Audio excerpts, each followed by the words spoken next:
Fox's TikTok comment section is pro Zohran. Now, as we stand on the precipice of taking this city back from corrupt politicians and the billionaires that fund them, let our words ring out so loud tonight that Andrew Cuomo can hear them in his $8,000 a month apartment.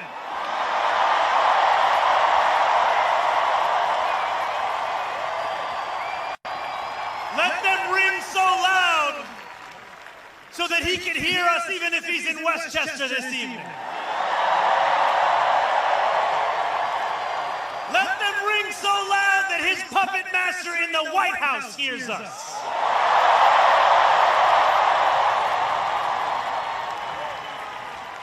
New York is not for sale.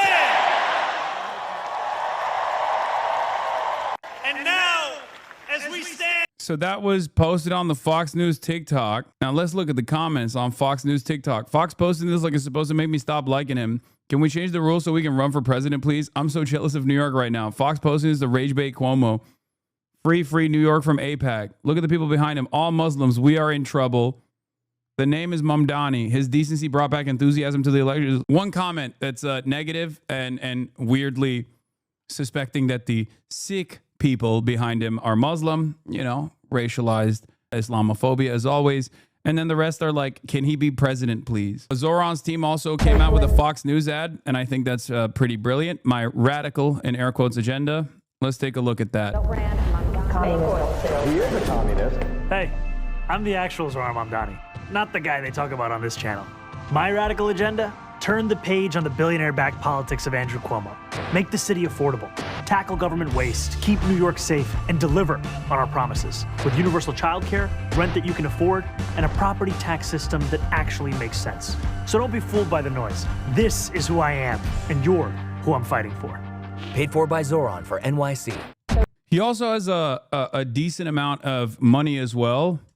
And I think that when you pair up good policies and you can bankroll said good policies with a broad media campaign, something that Kamala Harris failed to do because she did not have the good policies. She did have the fat purse, right? I think you can overcome these odds. Don't get false optimism law as TikTok. I always see liberal comments, even on Fox. I know. I'm just pointing to the fact that Fox News' message is supposed to resonate with Fox News TikTok watchers. There's plenty of right-wingers on TikTok. Squirrel made a decent comment on Islamophobia. I suspect that they're saying the same thing that I've been saying, which is that Israel defenders and Israel in general realize that they can't actually win people back to loving Israel.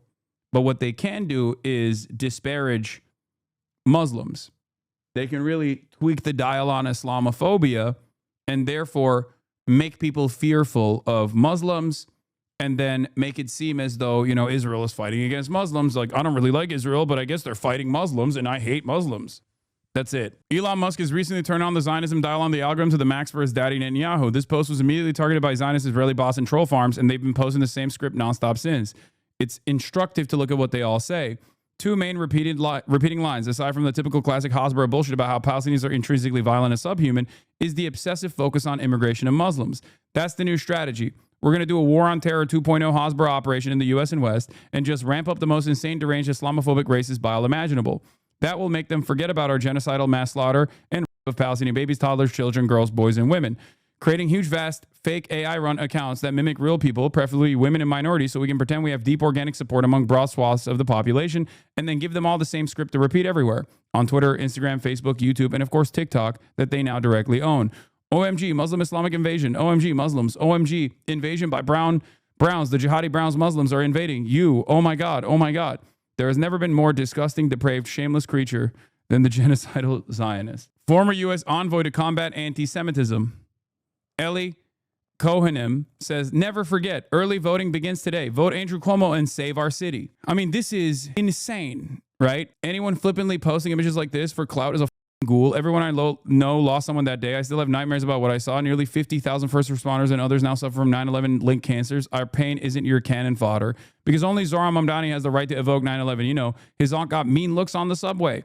What's ghoulish is the people who would vote for a guy who campaigns with the unindicted World Trade Center co-conspirator anywhere near City Hall who seem to have forgotten 9/11. This is such a psychotic reaction to a guy who has nothing to do with 9/11, obviously, duh, but happens to be Muslim.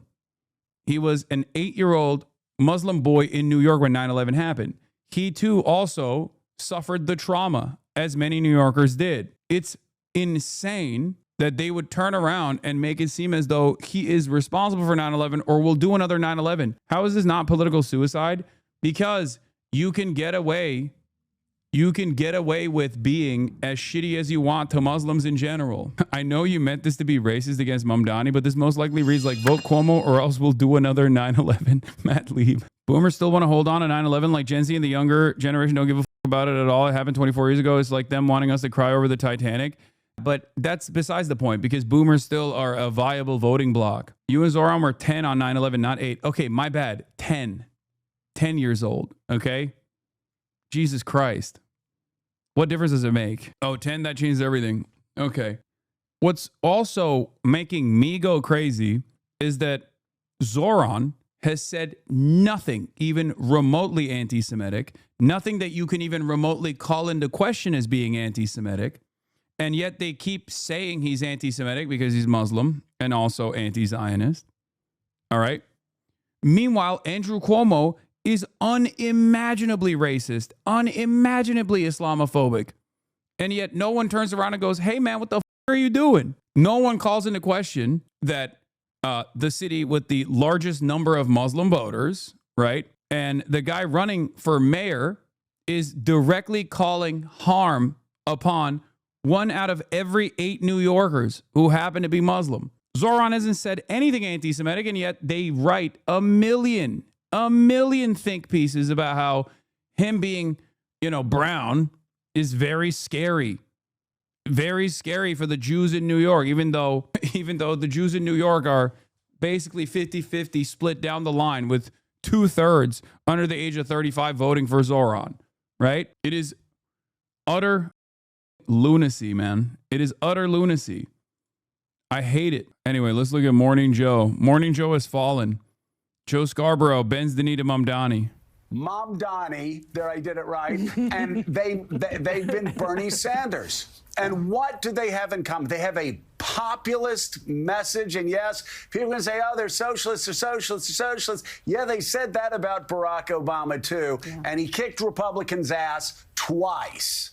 So it's that populist message that they're putting out there that there are times that even Steve Bannon goes, yeah, what AOC's saying there, I agree with. And a lot of people, like in the populist wing of the MAGA party, agree with a lot of that stuff, too.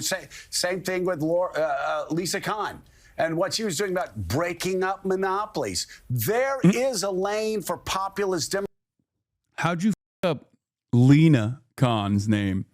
He's like, well, I got one of the brown people's names right. Also, it's not even like an exotic name. You know what I mean? It's Lena, not Lisa. That's so funny. God damn. This guy is supposed to be like, this guy's been in the media for so many decades, bro. He's been a fixture of political commentary for as long as some of these chatters have been alive. And he's still up these names. He's got like 30 different producers in his ear and shit. How do you mess this up? Democrats to run in and to win. Mamdani. Anyway, whatever. It's fine. Oh, this was really funny and also unironically anti-Semitic. Every time I hear Mamdani's anti-Semitic base shouting tax the rich, what I really hear is they're saying tax the Jews. They are obsessed with bashing Israel and wealthy Jewish New Yorkers like Bill Ackman. Connect the dots. Yeah, they want to implement jizya, but just for Jews in New York. They want to do jizya. Governor Kathy Hochul, going along with this is repulsive, and having Jewish Bernie there for cover redefines the phrase useful idiots. This whole thing really gives me the creeps. Just vote Andrew Cuomo tomorrow if you haven't done so already. Let's send the message that hate has no place in New York. This is one of Cuomo's closest advisors, by the way. It doesn't surprise me. It's really interesting to see people not get that the whole point of tax the rich chant is to disguise an anti-Semitic trope. Yeah. No, when people say we must abolish billionaires, if you automatically go, no, you're actually being anti-Semitic. Ironically enough, you're the one who's doing the anti-Semitism. Nobody, when people say tax the rich, that means tax the rich. Okay. That is so stupid. This is like anti-Semitism is the socialism of fools, but reversed. Okay. Socialism is the real anti-Semitism. That's awesome. This woman is Catholic, bro. Of course. How the fuck are they just now forgetting this out? You were screaming at them the whole election cycle to run a populist message. We wouldn't have gotten Trump if they had listened to the broad political will. Now we have a fascist regime, and who knows if they'll leave power. Yeah. Maria Dancillo is 100% correct. I'm reading Raoul Hilberg's The Destruction of the European Jews, widely considered to be one of the definitive examinations of the Holocaust. In his book, Hilberg confirms that tax the rich was the main slogan screamed by rampaging Nazi mobs on Kristallnacht. In the tome's most important revelation, Hilberg also explains that the correct translation of Arbeit macht frei is in fact tax the rich. Okay. Moen is being silly and sarcastic, but I don't think people take that. I think people don't have the capacity to understand sarcasm because they are hysterical.